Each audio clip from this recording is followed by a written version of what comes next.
Okay, so hi everyone and welcome to this edition of Seeblue Smarts.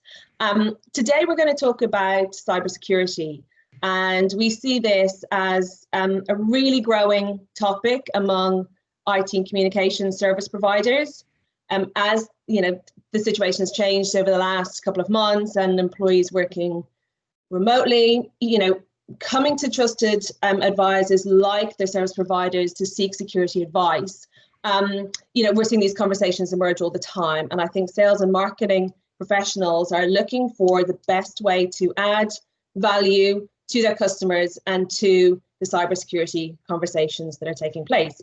So we thought we'd invite two experts and subject matter experts in this space. So I will let Gareth and Louise introduce themselves and tell us a little bit about their backgrounds. So Louise, over to you.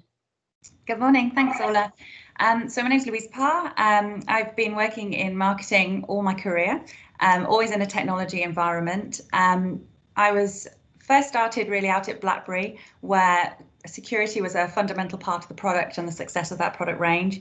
And I guess that's where I, as a marketing professional and indeed an employee of any company, was starting to think that was just a normal set standard and something that I didn't necessarily need to be concerned about as an employee. It sort of was embedded in the product, or it was taken care of by a specialist team. So I've moved around in my career, working in a variety of different organizations, both international and very small startups. And on this call, I'll be looking to share some examples of different environments and how that's impacted my perceptions on security, but also how it's really a cultural piece that really needs to change, and we need to see that shift happen in order for anything significant to start moving in the security space. Absolutely. And Gareth, a little bit about your background. So I've been protecting information in various forms for all my career. The last 20 years has been in cybersecurity specifically. And I've been in and out of product marketing and product management in that time for probably about 10 years each. So I've got an engineering view as well as a go-to-market view of the cybersecurity landscape and how it's changed at that time. Yeah. Which leads nicely into one of the first questions I wanted to ask, and Gareth, if we come to you first, what's happening in the state of what's the state of the nation on cybersecurity right now? And I guess particularly given how things have changed over the last couple of months with COVID and lockdown and distributed working becoming the norm. I think there's a couple of things that we have to be aware of. First is that how cybersecurity has changed over the last 5 years. In the past, there was lots and lots of white noise with spammers, lots and lots of those. But the really bad people, it was quite limited. They then created tool sets that made startup criminals relatively easy to do. And so there's many, many more of those that has grown over that 5 years. I mean, the really interesting thing is that when COVID-19 happened, we in the industry, we all thought, all right, here's going to be an obvious target. It's going to happen is that the bad people are going to target people. And one of the worrying things about it is that I'm getting mixed messages from the industry about that kind of targeting. Sometimes people say, oh yeah, we're getting lots of target, and sometimes you're not hearing about it at all. Now, that not hearing about it at all is the worrying bit. So that's the first thing. The number of breaches actually down in the last year on year, and that in itself is fairly worrying, because that means either it's not happening, which I doubt. There are a number of mega breaches, so actually we're losing more data, but very, very targeted on these big big events. But it could be, and this is the worrying bit, is that we don't know that we're, losing stuff. That is quite difficult to spot, actually. Now, in this country, we have to tell people if there's been a breach, but if we don't know about it, we can't tell anybody. Fairly obvious. And that's what worries me, is that I think that we would be naive to think that they're not going to exploit COVID-19, and that's what worries me, is that the chances are is that we're not spotting it, and that's really, really bad place to be. Yeah, and do you think the fact now that so I guess security policies have been set up for people being in an office, and now they're not, and is that why you think maybe we're not seeing, people don't know the breaches are taking place because they haven't extended their security perimeters? Could that be an issue? I think that's certainly a possibility. The whole setup, you've got to remember that IT is kind of built on top of itself. It doesn't, you don't go, oh, I'm bored with that data center, I'll build another one. You tend to build on top of something. So the whole thing was set up to be within this network. Now, remote workers in the past broke that, and we used VPNs, but it wasn't, so it became a very strange looking network. And bounced out over here somewhere, and when you had a salesperson on the road, or you had me dialing from a strange place in Europe, but fundamentally it was set up for that network, and what has happened is that network is now broken completely, and COVID hasn't helped that. So certainly VPNs have been targeted, certainly cloud offerings have been targeted. The over 90% of attacks start with email. About 90% of attacks are now malwareless. Well, I mean, I don't know what the proportion between, so that means there's only two possibilities: an application vulnerability or social engineering. Now, I don't know what the percentages are, but that's basically what that's made up of. So that's the majority of that. Which so kind of suggests that that network breaking because of COVID, and when it was set up to be behind a network, and now nobody is, and that and people are not used to it. Like you say is that folks just want it to work and just think it's going to. And I think the industry hasn't helped itself, because technologists, we keep it all secret because it's really important and we're really clever, and actually it's something that should be shared, and that's a really difficult process to go through. I know my kids are all grown up now, but they still just want it to work, and expect it to just be like that. Yeah, I think that's the point I was going to make as well on as an employee, if you like, looking at the performance of how I do my job at home. I'm lucky, I've always actually worked at home over the last 6 years, so I've not really had that cultural change and found these new ways of having to connect to work struggle, because it's just been something that I've done, albeit in different companies where they have different ways of doing things, obviously. But there are definitely times when you think, crikey, this is painful on VPN. I'll just connect later. And we've all done it. I'm being honest and saying I have. Yeah. But I think that's the challenge, that, is the infrastructure actually geared up? I mean, and clearly it could not have been overnight. The rapid, rush that was all that was there, that was present, everybody felt it, obviously. There's absolutely no way businesses could accommodate that overnight, unless they were lucky enough to already have, a significant number of remote workers in place and majority of their applications and so on in the cloud, so that everybody could obviously keep on working as they'd been used to. But what I think is really different now is because we're at home, we're much more relaxed. You don't have that same sense of I'm in an office and I'm in that professional environment where I am protected.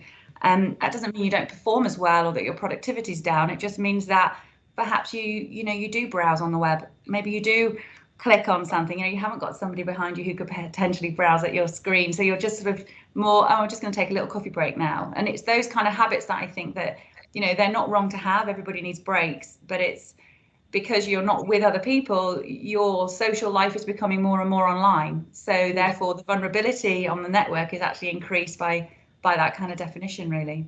Yeah, absolutely. Yeah, I agree, and I think that we now share our Outlook application with our work. Maybe a private email address, maybe a secondary one, maybe a Gmail account as well, because you can do that, and that's all within the same application. Mm-hmm. Yeah, it's an interesting. I think that there's two interesting areas to explore here. Is one, there's from an employer perspective, and an IT department, the technology maybe needs to catch up.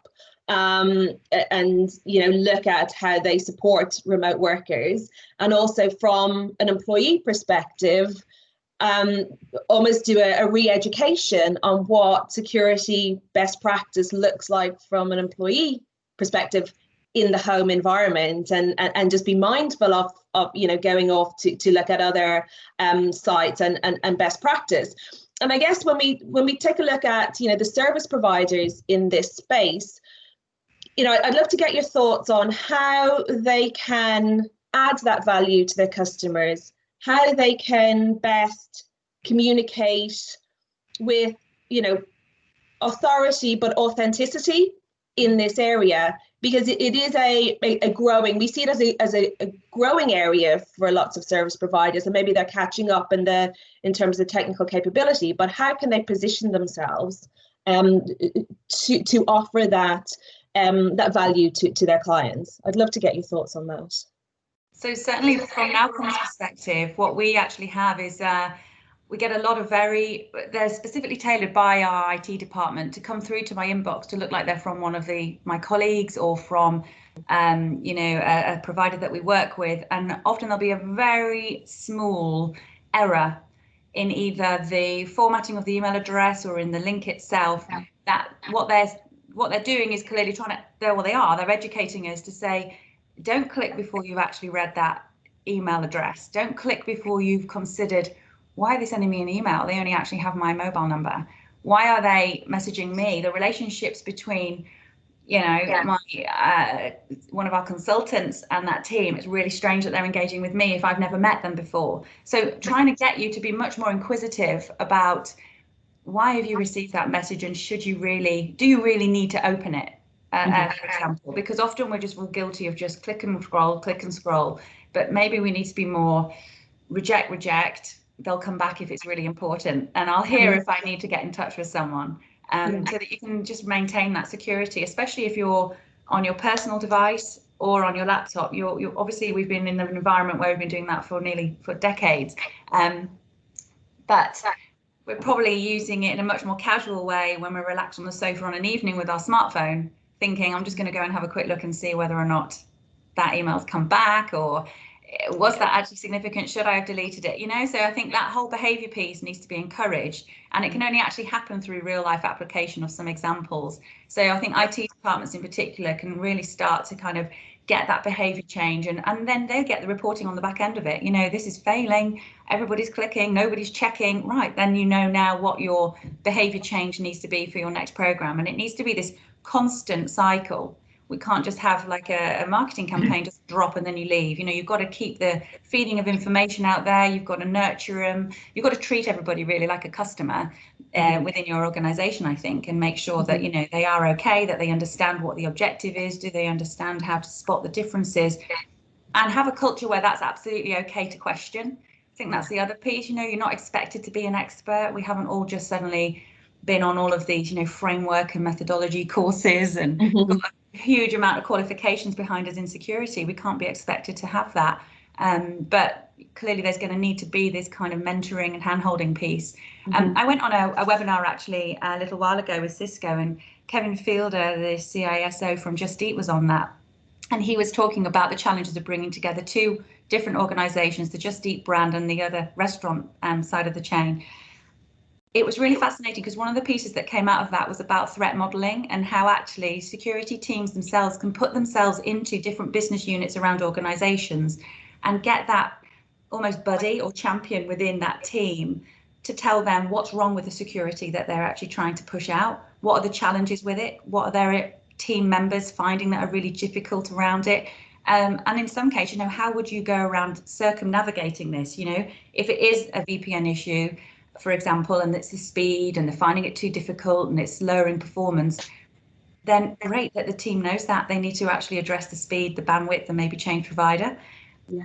So it's much more of a collaborative approach rather than this siloed IT team that kind of comes out of the cupboard Yes. to tell us off when we've clicked something bad. Yeah, pushes out the technology and runs. But I think it's a great message that actually, it should be about err on the side of caution and actually feel, confident to do that. And it's a much better approach to adopt, as well as then a collaborative approach to ensure, your policies are being correctly not only implemented but adopted. Yeah, no, really good. And Gareth, from in terms of going out to the market and to potential clients, I'd love to get your thoughts on, again, how a service provider or vendor can can communicate out to their client base. So, like Louise says, I think that it's got to be an ongoing process. You mentioned the slight changes in the email address. The one that I saw, which is most frightening, is if you've got an L in your email address, it can be changed from an L to a capital I, and it looks exactly the same. So, actually not just looking for mistakes in URLs or emails. It's actually, like you said, Louis, like thinking about what is it that this person's trying to achieve, and should they be trying to do it, and trying to embed that in. So, what we have managed to, embed things like getting into buildings and locking computers away and not putting them in, leaving them on the back seat of the car. When we were losing computers, we've done that. So this is not impossible, but I think that some contextual context around what it is that the bad people are doing. So, you mentioned VPN. VPN's been a target. So it's not, sometimes it is about the way it's been set up, or sometimes, it's the way that it's protected or the way that it's being used. But yes, they have during the pandemic, that's certainly been targeted. Zoom and Teams, all of these things have been targeted. So I think that organisations first need to reassess how they're using those security tunnels. But also, I think it's an ongoing process of explaining what the bad people are doing and why they're doing it, and it's not like we're not aware, because we see on the news misinformation all the time. So we know that this stuff is going on. I think it's contextual stuff that's really important. So to understand what the cyber criminals are actually up to. I think the challenge is as well that nobody really gets it until a hack has happened. It's very hard to say, we're going to protect your network. Here's everything that we believe that you need to, plug all the gaps to protect you for the next couple of years throughout the vulnerabilities, to help your business scale, blah, blah, blah, whatever the objectives are. But you might be looking at, £500,000 investment. But when you consider what the cost would be to retrospectively fix an issue, let alone loss of customer data, brand trust, vulnerabilities in the future where everybody's potentially going to know where those vulnerabilities are and what you're patching, that you could be looking at a considerable £1 million plus damage. I think we've all seen in the news, as you were saying, around some of these challenges, and Redcar councils have been targeted. Redcar's one of ours, and that's one that we continue to protect, and they had huge vulnerabilities, and the solution was put on the table to them, and it was deemed as extremely expensive. But as a consequence, it's now been in excess of, £2-4 million worth of damage that's been done. One that struck me most recently that I hadn't considered as a target sector for some of these criminals, which why shouldn't it be, was the Ritz Hotel. And when I think about the Ritz Hotel, I wouldn't even consider that they would need to have a security IT team to protect the enormous amount of confidential celebrity data that they have. possibly, not just phone numbers and email addresses, but maybe even bank details and home addresses. And now they've been hacked. You think, how are they going to rebuild that trust with their only target market? Not everyone can afford to spend £10,000 a night on a luxury suite in the middle of London. So there's a huge amount that needs to be considered, I think, from the brand and the trust and the loyalty perspective, to have those customers come back once some of these vulnerabilities have taken place. And it needs to be perceived as a huge business issue, not just an IT problem that needs to be fixed. So when you talk to, the CISO, there's various numbers, but most CISOs will expect to have a breach, an attack, and a breach of some sort in the next 18 months. About half of them expect it within the next 12 months. And that's just standard research. But I bet you the business doesn't know that. Yeah. Yeah, it's taking security out of the IT department and making it that business level topic for discussion, So isn't it? Yeah, it's raising the CISO position to a board level. And I went through a process a couple of years ago of trying to do that. And there is a will, but making that change is really difficult. And at the moment, I wouldn't be a CISO if you paid me, which you'd have to, but I wouldn't, because you're on a hiding to nothing, because you're employed to stop that thing happening, and yet it's inevitable. It's going to happen. So some of this is about, Louise, you mentioned the risks. Some of it's about cleanup too. Is how do you retain that? And there's been breaches all around the world, massive ones. Home Depot had a massive one a few years back, and it's that process of when do you announce, what do you tell people, how much do you tell them, and quite often organizations don't have a plan in place to say, if we do lose Mr. and Mrs. X's information, what do we do? And I've got an example, actually. There's an organization I know pretty well who had a mini breach, and they discovered it really quickly, but it took them 5 times longer to make a decision about what to do than it was to discover the breach in the first place. So actually, if you've got a plan in place, if this happens, then we do this, then that actually quite a good process to go through. And it's not just about protection, it's about recovery afterwards. Yeah, it's a really important point, isn't it? Because if a breach is inevitable, then actually what will differentiate you as a brand and as a business is how you respond to that, and having that rapid response and a remediation plan in place. And you're right. I wonder how many companies, big and small, think about that, or maybe think, oh, I'm buying an insurance policy, therefore it's not going to happen, and don't actually have that plan and react quickly and suffer a more devastating impact as a result. Yeah, so the insurance side of it is interesting, because it's again, it's a good thing to do, but the insurance companies are in this as a business, so they're in this to make money. And if there are too many breaches, then it's going to fail. I do know of one example, which has to remain nameless, where the insurance amount that they were paid for the initial letter to go out to the customers to say, sorry, we've had a breach, and that was it. They ran out. So then it was down to them. And because it's a very big organization, they could pull themselves out of it. But with smaller, maybe not so much. Mm-hmm.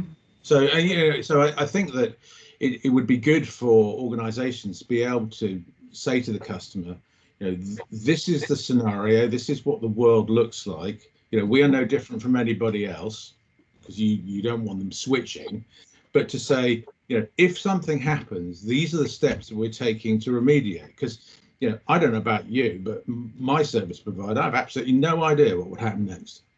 None. So do I have any faith? No, not really. I think though on the flip side, the service providers in any environment would have allocated budget, would have ongoing training, would have an aspiration to have qualifications of certain degrees and certain levels to make sure that they have that niche in the marketplace, for example.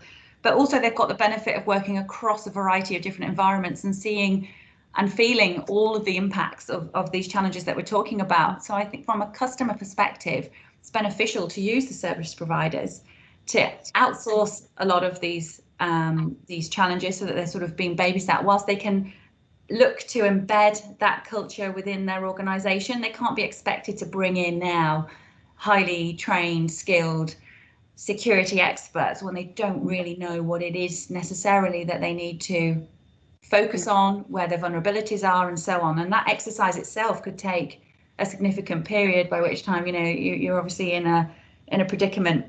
So I think it's the training and the complexity of different environments and giving those examples as well across and feeding that information back into those organizations where the service providers can obviously really help.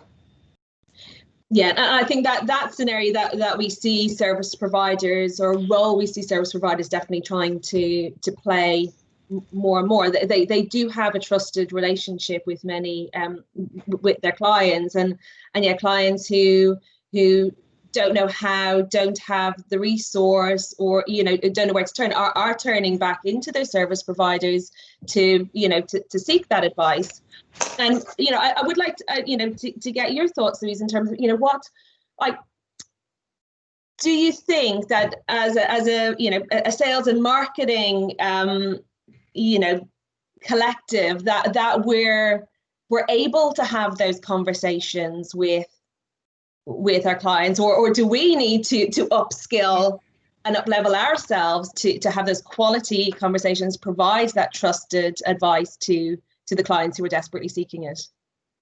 Yeah, I think it's a really challenging area because when it comes to security and a potential breach in your organization, naturally marketing will want to pull together a nurture and loyalty message to ensure and reassure that those customers are protected and provide that ongoing communication. And there should be a communication plan in place already so that this isn't just a reactive piece of communications given a bad example. However, what I see and what I've noticed is security is very much straight up to CEO, C-suite level for approval in terms of what kind of communications would go out in such an instance, as you'd expect. And very often it's a case of let's not over-egg it, let's not shout about it, because there's that worry that the more you talk about it, the more you're highlighting an issue that isn't necessarily as serious as someone may think it is. On the other side of the coin, in terms of my role and what I do and how that's changing, email marketing is going to be pretty much dead, I think, within the next couple of years. I mean, if we can get any emails out and any kind of click-through rate at all at the moment, given the security walls that are going up around everyone at the moment, I'm really interested to see how that's going to work, because I can only see social media becoming more and more prolific from a communication standpoint.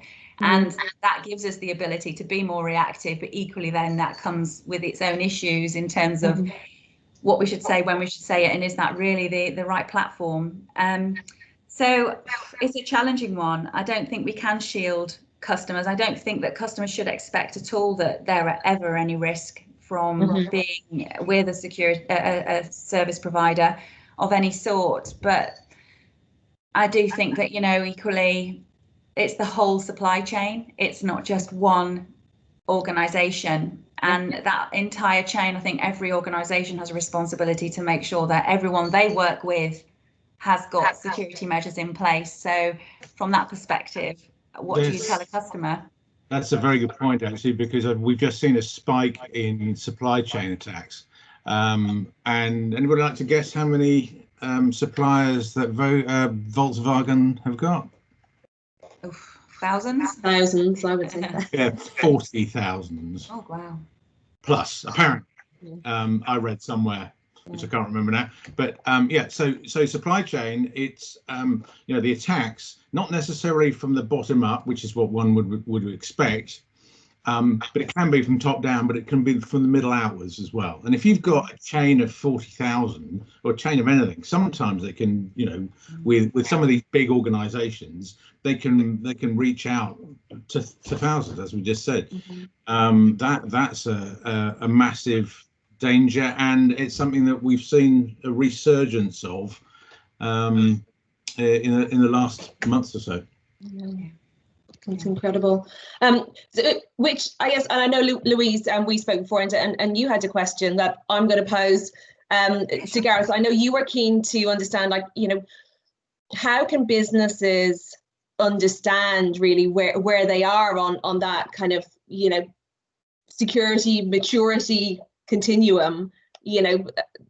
I'd love to get your thoughts, Gareth, on that. So this is a really, really difficult thing to do, because it's that old adage about you really don't know what you don't know until you don't know it, and the more you know, the more you realize you don't. So the really sophisticated, and it's only the really, really big organizations, they tend to be financial services that are sophisticated enough. And then when you move further down the stack, then most people think, yeah, I've got this sorted.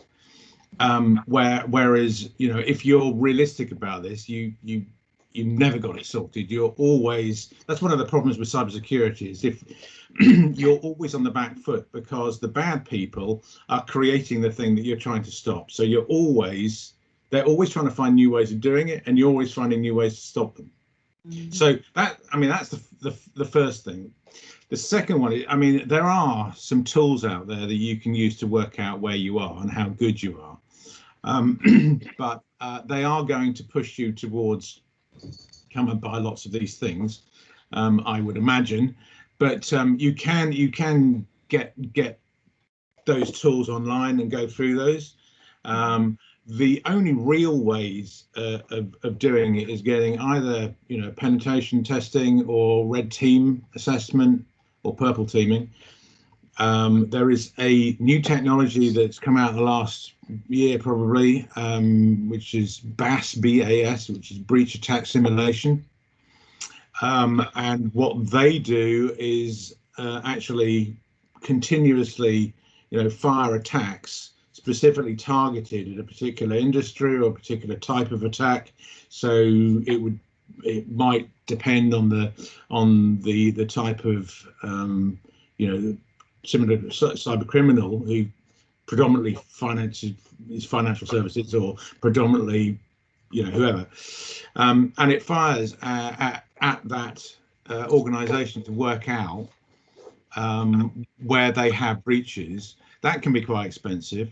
When you get further down the stack in terms of affordability, vulnerability assessments are probably the best way of doing it. But the other thing that you can do is if the national NCSC, National Cyber, whatever it is, they do this, the Cyber Essentials Plus, which is the program which is the easiest to get to, UK based. And then there's the CISSP and CRISC type certifications, which again, you just put certifications UK, cybersecurity certifications UK in your browser and you can find them.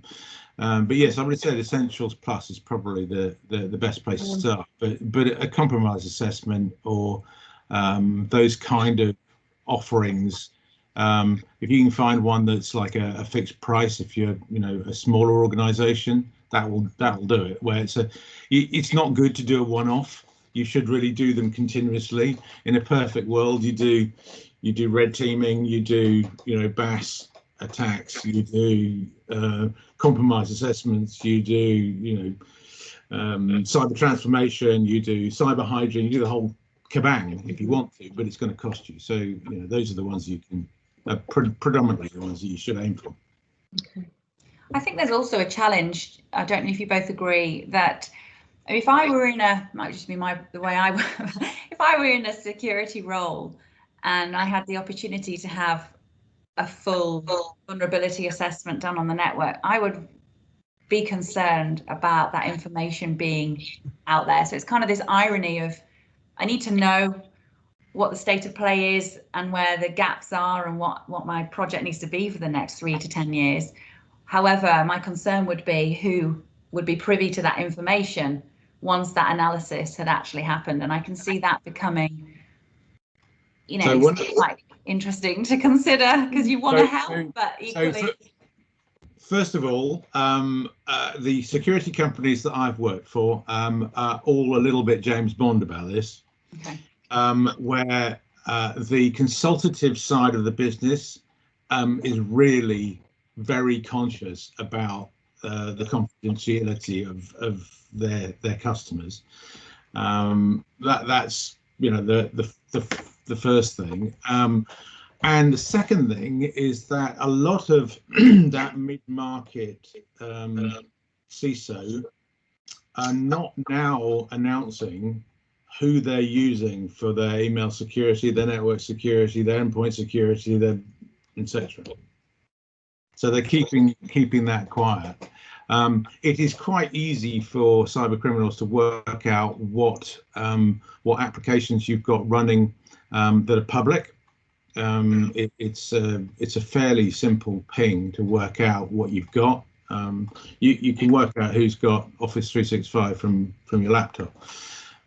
It's a fairly simple code to do it. So those things that are open, it's fairly straightforward for them to find out. So the other thing that you know, just as an aside, is I would make sure that your applications are secure and that you're up to date with them.